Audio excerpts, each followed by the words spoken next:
Okay အားလုံးပဲမင်္ဂလာပါဒီနေ့ကျွန်တော်ပြပြသွားပေးမယ့်အကြောင်းအရာလေးကတော့ဒီ level 10လေးဖြစ်ပါတယ် level 10ကိုမှာဘယ်လို level 10လဲဆိုတော့ surface elevation level 10လေးဖြစ်ပါတယ်ဘယ်လိုလဲဆိုရင်ကျွန်တော်တို့ဒီ site တစ်ခုမှာကျွန်တော်တို့ turbo ကောက်ထားလို့ချင်းကျွန်တော် neutral ground level ဆိုပြီးရှိပါလိမ့်မယ်ပြီးရင်ကျွန်တော်တို့ design တင်ရမယ်ဖြစ်ဖြစ်ကျွန်တော်တို့ client ရမယ်ဖြစ်ဖြစ်သူတို့လိုရတဲ့ level တစ်ခု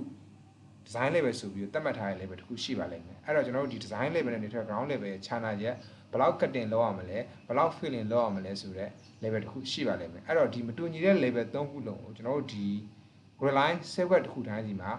ဆက်ကွက်လေးတစ်ခုတိုင်းစီမှာဘယ်လောက် cutting လောက်ရမလဲဘယ်လောက် filling လောက်ရမလဲကျွန်တော် neutral ground level ကဘယ်လောက်ရှိတယ် design level ဘယ်လောက်ရှိတယ်ဆိုပြီးတော့ level 10လေးဖြစ်ပါတယ်အဲ့တော့ကျွန်တော် drawing ကိုတစ်ချက်ကြည့်ပါဒီဆက်ကွက်မှာဆိုကျွန်တော်တို့ neutral ground level 68.96 level ရှိပါမယ်ပြီးရင် design level က68မီတာရှိပါမယ်ကျွန်တော်တို့ different ဒီကောင်မှာဆိုရင်ဒီ set ကွက်မှာဆိုရင်ကျွန်တော်တို့ဒီ cutting လုပ်ပေးရပါမယ်960 cutting လုပ်ပေးရပါမယ်အဲ့တော့ကျွန်တော်ပြပြသွားပေးမယ်အကြောင်းအရာတွေဒီ level 10လေးဖြစ်ပါတယ်ဆိုတော့ပထမဆုံးအနေနဲ့ကျွန်တော် disclaimer ကြိုပြီးလုပ်ထားနေတဲ့အရာအခုကျွန်တော်ပြောပြသွားမယ့်အကြောင်းအရာတွေဒီကျွန်တော် YouTube ပေါ်ကနေ senior ကြီးတွေရဲ့ video ကိုကြည့်ပြီးတော့လေ့လာထားတဲ့အရာတွေဖြစ်ပါတယ်ပြီးရင်ကျွန်တော် ChatGPT ကိုလည်းကျွန်တော်နည်းနည်းပါးပါးတီးခေါက်ထားတဲ့အရာတွေဖြစ်ပါတယ်အဲ့တော့ကျွန်တော်အခုပြောပြသွားပေးမယ့်အကြောင်းအရာတွေထဲမှာဒီကြည့်ရှုသူတွေအနေနဲ့အကျိုးရှိသွားတာဖြစ်ဖြစ်နည်းနည်းအသုံးတည့်သွားတာဖြစ်ဖြစ်တခုခုပါလာခဲ့လို့ချင်းကျွန်တော်တို့ဒီ YouTube ပေါ်က senior ကြီးတွေစီကိုကျွန်တော်တို့ appreciate လုပ်နိုင်ပါတယ်ပြီးရင်ကျွန်တော်တို့ဒီ AI ကိုလည်းကျွန်တော်တို့ appreciate လုပ်နိုင်ပါတယ်တကယ်လို့လိုအပ်ချက်တွေပါသွားခဲ့ရှိတော့ကျွန်တော်ပြောရတဲ့အထက်မှာအမားတွေပါသွားခဲ့ရှိတော့ဒါကျွန်တော်ရဲ့အားနည်းချက်ကျွန်တော်ရဲ့လိုအပ်ချက်တာဖြစ်ကြောင်းကြိုးပြီးတော့ disclaimer လုပ်ထားရပါတယ်ဆိုတော့ကျွန်တော်စလိုက်ကြအောင်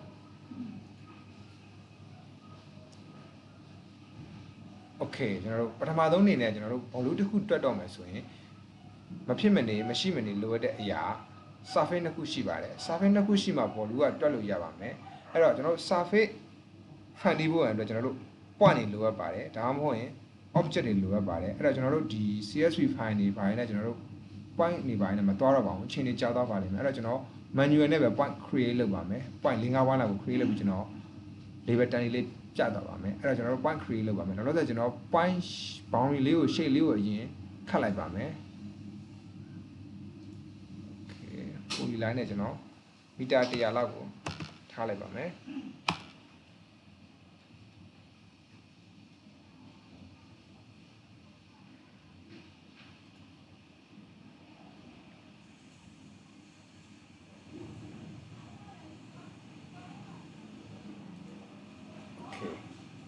point စထည့်ပါမယ်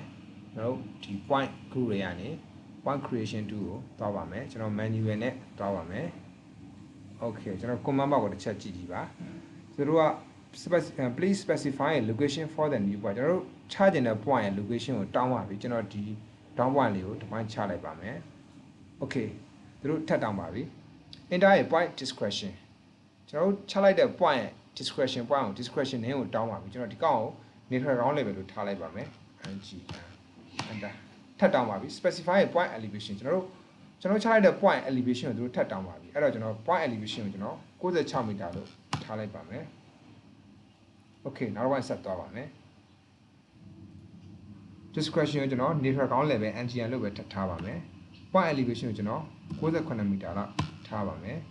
ပြီးရင်နောက်တစ်ပိုင်းဆက်သွားပါမယ် okay NGN discretion ကိုကျွန်တော် elevation ကိုကျွန်တော်98မီတာထားပါမယ်နောက်တစ်ခါဆက်သွားပါမယ် neutral ground level 69မီတာ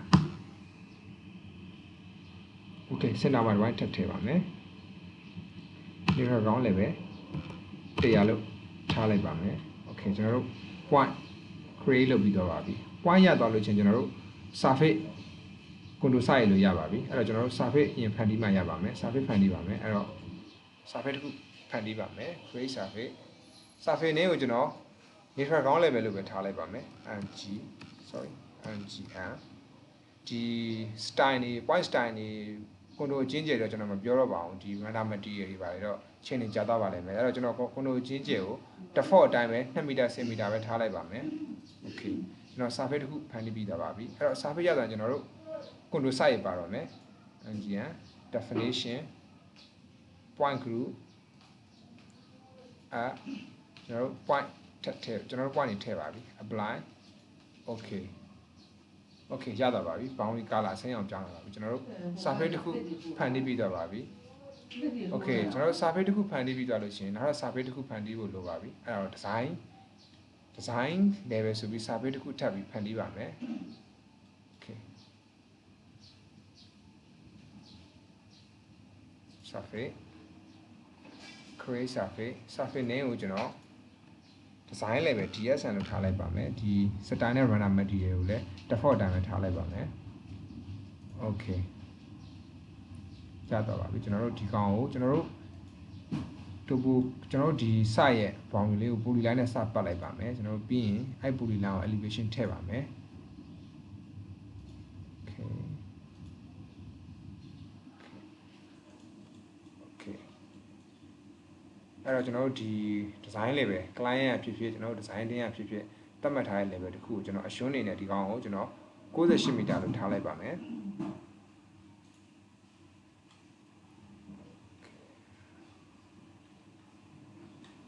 okay elevation 68 meter under okay ကျွန်တော်တို့ဒီ polyline မှာကျွန်တော်တို့ရဲ့ elevation တစ်ခုထားလိုက်ပါပြီအဲ့တော့ကျွန်တော်တို့ elevation ရသွားရင်အတွက်ကျွန်တော်တို့ control ရေးလို့ရပါပြီအဲ့တော့ကျွန်တော်တို့ဒီ design level ဆိုတဲ့ဒီ surface လေးကိုကျွန်တော် control စိုက်ရပါမယ် sorry design level definition ကျွန်တော်တို့ပြီးရင် control up okay ကျွန်တော်တို့ဒီ polyline လေးကို select ပေးပါမယ်ပြီးရင် enter okay တော့ရတာပါပြီ surface နှစ်ခုရတာပါပြီကျွန်တော်တို့အဲ့တော့ surface နှစ်ခုရသွားပြီဆိုတော့ကျွန်တော်တို့ volume စတက်လို့ရပါပြီဘယ်လောက် cutting လုပ်အောင်လဲဒီ site ရဲ့ဒီ site မှာဘယ်လောက်ဒီ site ကြီးရဲ့ area တစ်ခုလုံးကိုကျွန်တော်စပြီးတွက်ပါရမယ်ဘယ်လောက် cutting လုပ်အောင်မလဲဘယ်လောက် filling လုပ်အောင်မလဲဆိုတော့ total volume ကိုစပြီးတွက်ပါပြီအဲ့တော့ analyze ပေါက်ထဲကိုတောင်းပါမယ်ပြီးရင်ဟို dashboard sorry ဘယ်ထဲပါလဲ analyze ပေါက်ထဲကိုတောင်းပါမယ်ပြီးရင် volume dashboard ကိုတောင်းပါမယ်ကျွန်တော်စပြီးတော့တွက်ပါတော့မယ် name ကိုကျွန်တော် cutting filling ဆိုပြီးပေးလိုက်ပါမယ် okay ဒီ style ကိုလည်းကျွန်တော် default တိုင်းပဲထားလိုက်ပါမယ်ကျွန်တော်တို့စပြီးတွက်မယ် base surface ကိုတောင်းပါပြီကျွန်တော် base surface ကိုကျွန်တော် neutral ground level ကိုထားလိုက်ပါပြီပြီးရင်ကျွန်တော် compression surface အပေါ်ကထားမဲ့ surface ကိုကျွန်တော် design level ကိုထားလိုက်ပါမယ် okay ပြီးရင်ကျွန်တော် cut factor feed factor ကိုလည်း1ပဲထားလိုက်ပါမယ် okay ကြာတော့ပါပြီကျွန်တော်ဒီအနီရောင်ပြထားတဲ့အပိုင်းဟာ cutting လုပ်မဲ့အပိုင်းပါဒီအစိမ်းရောင်လေးက filling လုပ်မဲ့အပိုင်းပါအဲ့တော့ကျွန်တော်တို့ဒီ site မှာဒီကျွန်တော်ဒီကောင်လေးမှာကျွန်တော်တို့ block cutting လုပ်ရမလဲ block filling လုပ်ရမလဲဒီကောင်ရဲ့ level 3ခုလည်းရတော့အဲ့တော့ကျွန်တော်တို့စပြီးတော့ grid line တွေစတက်ပါမယ်ပုံမှန်ကျွန်တော်တို့ grid line တွေသွားလို့ချင်း poly line ဖြစ်ဖြစ် HN line ဖြစ်ဖြစ်ကျွန်တော်တို့သွားပြီးတော့ offset နဲ့ grid line ရဲ့ spacing 20ဆိုပြီးသွားပါတယ်ကျွန်တော်အဲ့လိုမသွားပါဘူးအချိန်လေးကုန်ပါတယ်ကျွန်တော် list file ကိုသုံးပြီးသွားပါမယ် list file ကိုကျွန်တော်တို့ဒီ grid line ဆိုတဲ့ list file တစ်ခုသုံးပြီးတော့ကျွန်တော်တို့တန်းသွားပါမယ်အဲ့တော့ list file ကိုသုံးဖို့လည်းကျွန်တော်တို့ list file ကိုဒီထဲမှာဒီ system ထဲမှာခေါ်ထည့်မှာရပါမယ်အဲ့တော့ကျွန်တော် list file တစ်ခုကိုခေါ်ထည့်ပါမယ် upload enter okay ဒါကျွန်တော်ရဲ့ list file တွေပါကျွန်တော် grid line ဆွဲမဲ့ list file က gg လောက်ခေါ်လိုက်ပါပြီ okay တော့ဒီ grid line တစ်ချက်ကြည့်ပါဒီမှာ grid တော်ရင် successfully လောက်ကျွန်တော်လောက်ခေါ်နေတဲ့ဟာလေးကလောက်ခေါ်သွားပြီဆိုကျွန်တော် successful ပြသွားပါတယ်အဲ့တော့ကျွန်တော်စပြီးတော့ grid line တက်ပါမယ် okay grid line တက်ဖို့တော့ကျွန်တော် boundary တစ်ခုပတ်ပါမယ် polyline လေးနဲ့ okay okay ဘာနဲ့ကျင်းသွားတယ်နော်ကျဲလိုက်ပါမယ် okay ရပါပြီအဲ့တော့ကျွန်တော်တို့စပြီးတော့တက်ပါမယ်ကျွန်တော်ခုနလောက်ခေါ်ရတဲ့ list file ဟာ list file နဲ့က gg enter okay ရတာပါပြီ command ကိုတစ်ချက်ဖတ်ပါ select the lower left corner ကျွန်တော်တို့ select the lower left corner ကျွန်တော်တို့အောက်ကကျွန်တော်တို့လိုရင်းနဲ့ဒေါ်ရင်ကျွန်တော်တို့လိုရင်းတဲ့အပိုင်းလေးကဘယ်ဘက် corner လေးကိုသူမှတ်ပေးပါလို့ပြောပါတယ်ကျွန်တော်ဒီဘက်ကိုတစ်ချက်မှတ်လိုက်ပါမယ်ပြီးရင် right corner ကိုတစ်ချက်မှတ်ပါကျွန်တော်ပေါ် down လေးကိုတစ်ချက်မှတ်လိုက်ပါမယ်ပြီးရင် enter grid spacing ကိုသူတောင်းနေပါဘူးကျွန်တော်ဘယ်လောက် grid h1 အကျယ်ဝင်ကဘယ်လောက်ထားမလဲကျွန်တော်ကတော့မီတာ20ထားလိုက်ပါမယ်မီတာ20အဆင်ပြေထားလို့ရပါတယ်ကိုတော်ဝင်တဲ့ကို site ကိုကြည့်ပြီးထားလို့ရပါတယ်ကျွန်တော်မီတာ20ထားလိုက်ပါပြီ enter ပြီးရင် တက်ဆိုင်ကိုတောင်းပါပြီကျွန်တော်တက်ဆိုင်ကို1လို့ထားလိုက်ပါမယ် enter okay ရသွားပါပြီကျွန်တော် drawing level လေးတက်ပြီးသွားပြီဒီအချင်းကျယ်လေးနဲ့မျိုးလုံးထဲမှာကန့်လန့်ဖြစ်နေဆိုတော့ထပ်ပြီးတော့ adjust လုပ်လိုက်ပါမယ် polyline လေးနဲ့ဆွဲလိုက်ပါမယ်ဒီ down လေးတစ်ခုပိုးနေတဲ့နေရာလေးကို okay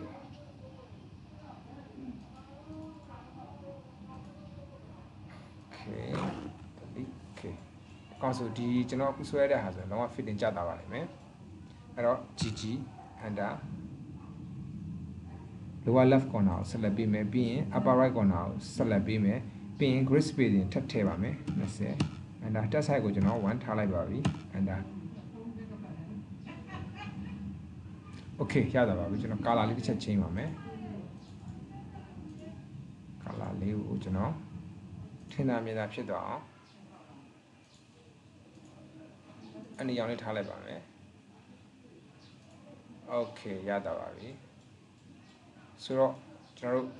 ခုကျွန်တော်ပြောပြရင်လည်းအတိုင်း label စတက်ပါတော့မယ်ကျွန်တော်တို့ label စတက်လို့ချင်းပုံမှန်သွားတဲ့သူတွေကဒီ annotate add label ပြီးရင်ကျွန်တော်တို့ surface ပြီးရင် spot elevation ကို grid ဆိုပြီးသွားပါတယ်သူကပြီးရင် press select a surface or press enter key to from list ကျွန်တော်တို့ဒီ surface label တက်ရင်တဲ့ဟာကိုကျွန်တော်တို့ surface ယူခံဖို့တူက key တစ်ခုခုနှိပ်ခိုင်းပါရကျွန်တော်နှိပ်လိုက်ပါပြီကျွန်တော်တို့ဒီ neutral ground level လို့ပဲထားလိုက်ပါမယ် okay ပြီးရင် base bar ကိုတောင်းပါပြီကျွန်တော်ဒီကောင် base bar ကိုပေးပါမယ်ပြီးရင်ကျွန်တော်တို့rotation 0ထားမယ် grid spacing ကျွန်တော်20ပြီးရင် edge spacing ကိုလည်း20ထား sorry ကျွန်တော်စပြန်လုပ်ပြီးမယ်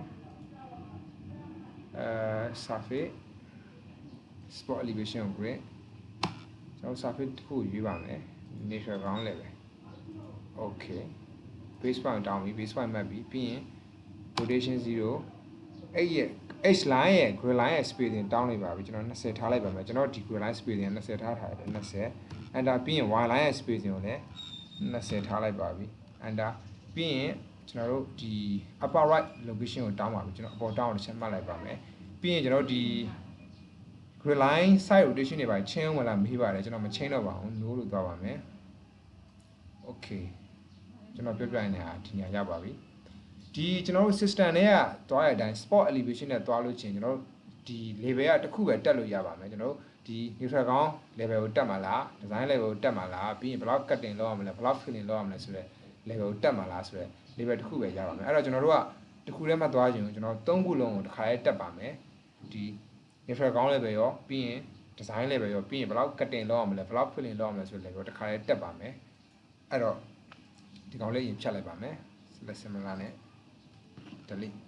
okay ရေးကြည့်တဲ့အပိုင်းရပါပြီတခြားလေးကြည့်ပေးပါအဲ့တော့ကျွန်တော်တို့ဒီ label change လုပ်မယ်ဆိုရင်ကျွန်တော် setting တွေကိုတစ်ချက်သွားပါမယ် prospector ရဲ့ setting တွေကိုသွားပါမယ်ပြီးရင်ကျွန်တော်တို့ surface ကျွန်တော် surface ကိုသွားမယ် surface elevation ဆိုတဲ့အတွက် surface ကိုဝင်ပါမယ်ပြီးရင်ကျွန်တော်တို့ label style ကိုသွားမယ် surface ရဲ့ label style ပြီးရင်ကျွန်တော်တို့ spot elevation ကိုသွားပါမယ်ကျွန်တော်ဒီကျွန်တော်တို့ default လုပ်ပြရတဲ့အရာတွေက surface တစ်ခုတည်းအတွက်ကျွန်တော်တို့က label တက်နေလေးဖြစ်ပါတယ်ကျွန်တော်တို့ကအခုက label surface သုံးခုတည်း label တက်နေဆိုတော့ကျွန်တော်တို့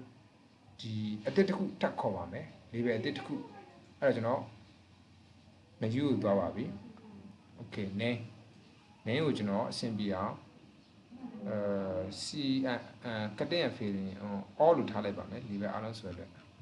ဟောပြီးရင် layout ကျွန်တော် okay all ဟိုဟာနဲ့ label စလုံးကြီးနဲ့မရအောင်နဲ့တူပါတယ် all okay layout ကိုသွားပါပြီအဲ့တော့ကျွန်တော်ပထမဆုံးဒီ surface elevation နဲ့ဒီကောင်ကိုကျွန်တော် NGN ပထမဆုံး surface အတွက် neutral ground level ဆိုပြီးတော့ NGN လို့ထားလိုက်ပါပြီပြီးရင်ကျွန်တော်တို့ဒီ test height ကိုကျွန်တော် 2.5 ပေါ့ဆိုဒါအကြီးသွားပါလိမ့်မယ်ကျွန်တော် 0.5 လောက်ပဲထားလိုက်ပါမယ် 0.5 ပြီးရင် color ကိုကျွန်တော် neutral ground ကိုအစင်းအောင်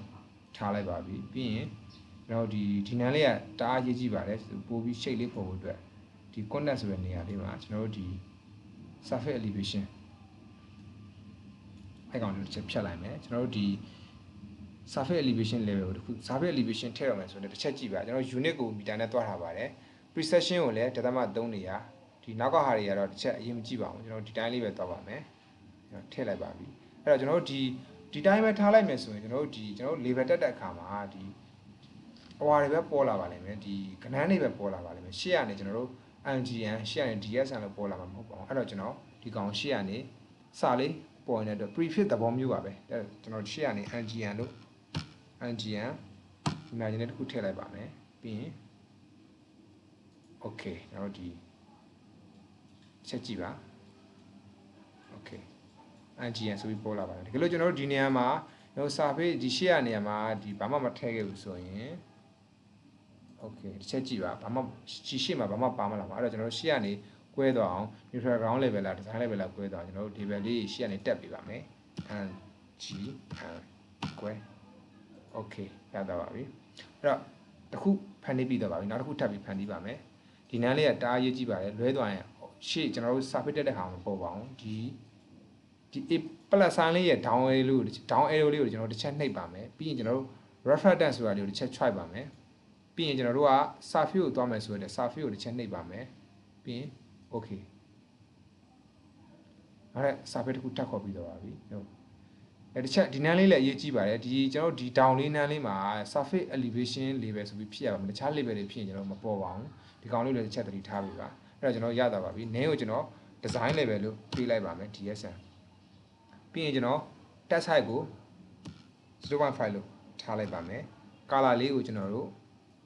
အနီရောင်လေးထားလိုက်ပါမယ် design level လေးကို okay ပြီးရင် label text ဒီနန်းလေးကအရေးကြီးပါတယ်ကျွန်တော်ဒီ label text ဆိုတာလေးကိုဖြတ်လိုက်ပါမယ် press space ကျွန်တော်ထိုင်းတာ surface elevation ဆိုတဲ့ surface elevation ကို track ပါမယ်တစ်ချက်ကြည့်ပါ name ကနေ surface elevation ကိုတစ်ချက် track ပါပြီတို့ unit ကလည်း meter ထားမယ် precision ကလည်းဒသမဖြစ်တဲ့နေရာလဲ3နေရာပဲထားပါမယ်။တေချာလို့ရှိရင်ကျွန်တော်ဒီဘက်က arrow လေးကိုနှိပ်လိုက်ပါမယ်။ခုနတိုင်းမှာကျွန်တော်တို့ဒီကောင်းကိုဒီတိုင်းထားလို့ချင်းရှေ့ကနေ design level ဆိုပြီးစာလေးပေါ်လာမှာမဟုတ်ပါဘူး။အဲ့တော့ကျွန်တော်ရှေ့ကနေဒီ label လေးတစ်ခုထားလိုက်ပါမယ်။ DSN လို့ထားလိုက်ပါပြီ။ equal okay ရတာပါပြီ။ဒီ question mark ပဲပေါ်ပါလိမ့်မယ်လောလောဆယ်တော့။အဲ့တော့ကျွန်တော်တို့ကအခုကဒီတိုင်းထားလိုက်မယ်ဆိုရင်ဒီ neutral ground ဆိုတဲ့ level ဆိုတဲ့စာတိုင်းရဲ့ design level ဆိုတဲ့စာတိုင်းရဲ့တွားပြီးထပ်နေလိုက်ပါမယ်ကျွန်တော်မထပ်ချင်ဘူးအပေါ်ကတွားခြင်းတယ်အဲ့တော့ကျွန်တော်တို့ဒီ offset မှာတွားပြီးချိန်လို့ရပါတယ်ကျွန်တော်တို့ဒီ design level ဆိုတဲ့ဟာကို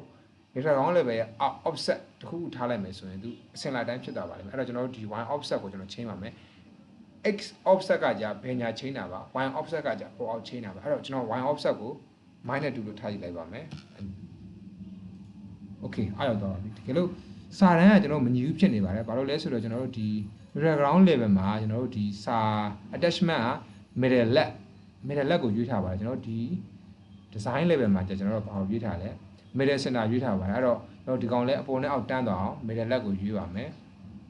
okay middle leg ကိုရပါပြီ okay ကျွန်တော် surface တစ်ခုရတာပါပြီနောက်တစ်ခု cutting filling အတွက် surface တစ်ခုထပ်ထည့်ပါမယ်ဒီ a plus sign လေးရဲ့ down arrow ကိုတစ်ချက်သွားပါပြီးရင်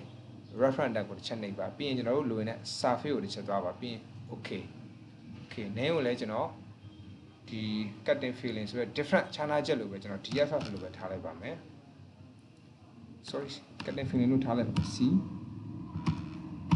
F okay ဒီ test size ကိုကျွန်တော်အပေါ် high နဲ့ကိုက်သွားအောင် 0.5 လို့ထားလိုက်ပါမယ် color လေးကိုကျွန်တော်အရောင်မတူအောင်ဝါရောင်လေးထားလိုက်ပါမယ်ပြီးရင်ကျွန်တော် label text ဒီနန်းလေးကိုလည်းတစ်ချက်ချိန်ပါမယ် label text ကိုတစ်ချက်ဖြတ်ပါမယ် press space ကျွန်တော်ဒီနန်းက name ဆိုတဲ့အားလေးကိုတစ်ချက်နှိပ်ပါမယ်ကျွန်တော်တို့က surface elevation ကိုထည့်နေတဲ့ surface elevation ကို try ပါမယ်ပြီးရင် meter လည်းမှန်တယ် precision လည်းမှန်တယ်ပြီးရင် arrow လေးတစ်ချက်နှိပ်ပါမယ်ထုံးစံတိုင်းမှာကျွန်တော်ရှေ့ကနေကျွန်တော်တို့ cutting and filling ဆိုတဲ့စာလေးထည့်ပါမယ် C and F ထည့်ပါပြီပြီးရင် A ဟော L1 ညီမချင်းကြံနေကြညီမချင်းလေးထည့်ပါမယ် equal okay ရသွားပါပြီအဲ့တော့ဒီကောင်ကိုလည်းကျွန်တော်တို့သွားပြီးတော့ label star နဲ့ထပ်နေတဲ့အတွက်ဒီကောင်ကိုလည်းခုနက design level ဆိုတော့အောက်ကိုထပ်ပြီးသွားမယ်ဆိုတဲ့အတွက်ခုနက design level ကိုကျွန်တော် neutral ground level ကနေ -2 ဆိုတဲ့ဒီကောင်ကိုကျွန်တော် -4 ထားလိုက်ပါမယ် y offset ကို -4 okay ချက်ကြည့်လာအောင်အောက်သွားပါပြီအပေါ်နဲ့အောက်ဟို position အနေနဲ့ကွဲနေပါတယ်ဒီကောင်ကိုလည်း middle လက်ထားလိုက်ပါမယ် တန်းလေးဖြစ်သွား okay ရသွားပါပြီ apply okay ကျွန်တော်တို့ label style တစ်ခုဖန်တီးပြီးတော့ပါပြီအဲ့တော့ကျွန်တော်တို့ label တက်ပါတော့မယ်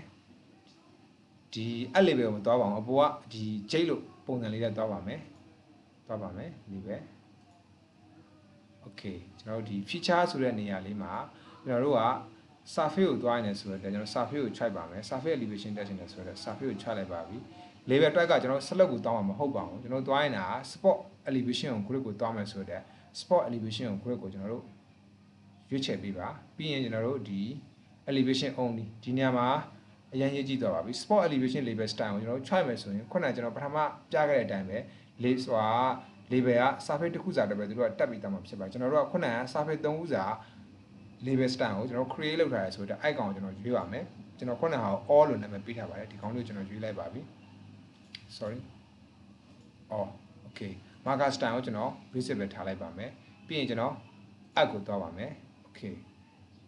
command bar ကိုတစ်ချက်ကြည့်ပါသူ surface တစ်ခုကိုကျွန်တော်ရွေးချက်ခိုင်းပါပြီ enter key တစ်ခုနှိပ်ပြီးနှိပ်လိုက်ပါပြီပထမဆုံးဟာကို neutral ground level ကိုကျွန်တော်ရွေးလိုက်ပါမယ် okay base 1သူတောင်းပါပြီကျွန်တော် base 1ကိုတစ်ချက် try ပါမယ် okay ပြီးရင်ကျွန်တော် rotation ကိုတောင်းပါ rotation က0ပါပြီးရင် h line h grid line ရဲ့ spacing ကိုသူတောင်းပါပြီကျွန်တော် h grid line spacing ကိုကျွန်တော်ဆွဲထားတဲ့ဟို grid line spacing နဲ့ကိုက်သွားအောင်ကျွန်တော်20ထားလိုက်ပါမယ် enter ပြီးရင် one line spacing တောင်းပါပြီ one line spacing ကိုလည်းကျွန်တော်မီတာ20ပဲထားလိုက်ပါမယ်ပြီးရင်ကျွန်တော် upper right location ကိုကျွန်တော် track ခိုင်းနေပါကျွန်တော် upper right ကိုနှိပ်ပါမယ် okay ကျွန်တော်ဒီကောင်နဲ့မပြင်တော့ဘူးဆိုတော့ no ထပ်တောင်းပါပြီကျွန်တော်တို့ဒီနန်းလေးကရေးကြည့်ပါတယ်ကျွန်တော် label style နဲ့ကိုထပ်ပို့လို့ကျွန်တော်တို့ enter key အချက်နှိပ်ပါမယ်ပြီးရင်ကျွန်တော် design level ကို try ပါမယ်ထပ်ထည့်ပါမယ် enter key နဲ့ပြီးရင် different level cutting filling level ကိုထည့်ပါမယ် okay ရသွားပါပြီတစ်ချက်ကြည့်လိုက်ကြအောင် okay neutral ground level ကျွန်တော်ဒီ site ရဲ့ neutral ground level ကဒီ cell ကွက်မှာဆိုရင်ကျွန်တော်68မီတာရှိမယ်ကျွန်တော် design level ကိုကျွန်တော်68မီတာထားရတဲ့အတွက် design level တွေအကုန်လုံးဒီ68မီတာဖြစ်ပါလိမ့်မယ်ဒီအပေါ်ကွက်တွေဆိုရင်ကျွန်တော်တို့0.03 နာကျွန်တော်တို့ဒီ39မီလီ filling လောက်ရပါမယ်ဒီကောင်ဆိုလဲ163 filling လောက်ရပါမယ်ပြီးရင်ကျွန်တော်အောက်ကကွက်တွေတစ်ချက်ကြည့်ပါမယ်ဒီကောင်ဆိုရင်ကျွန်တော်တို့ cutting လောက်ရပါတော့မယ်640နဲ့ cutting လောက်ရပါမယ်အကုန်လုံးဒီအောက်ပိုင်းကကျွန်တော်တို့ cutting လောက်ရမယ့်ပိုင်းတွေဖြစ်ပါတယ် so အဲ့တော့ကျွန်တော်ပြောပြသွားတဲ့အကြောင်းအရာလေးကတော့ဒီလောက်ပါပဲတခြားကျွန်တော်အခုပြီးရင်ကျွန်တော် grid line label 10 grid line create လုပ်နေဒီ list file လေးကိုလည်းကျွန်တော်ဒီ video ရဲ့ comment bar မှာကျွန်တော်တင်ပေးထားပါမယ် okay အားလုံးပဲအဆုံးထိကြည့်ပြီးရတဲ့အတွက်ကျေးဇူးပါကျေးဇူးပါ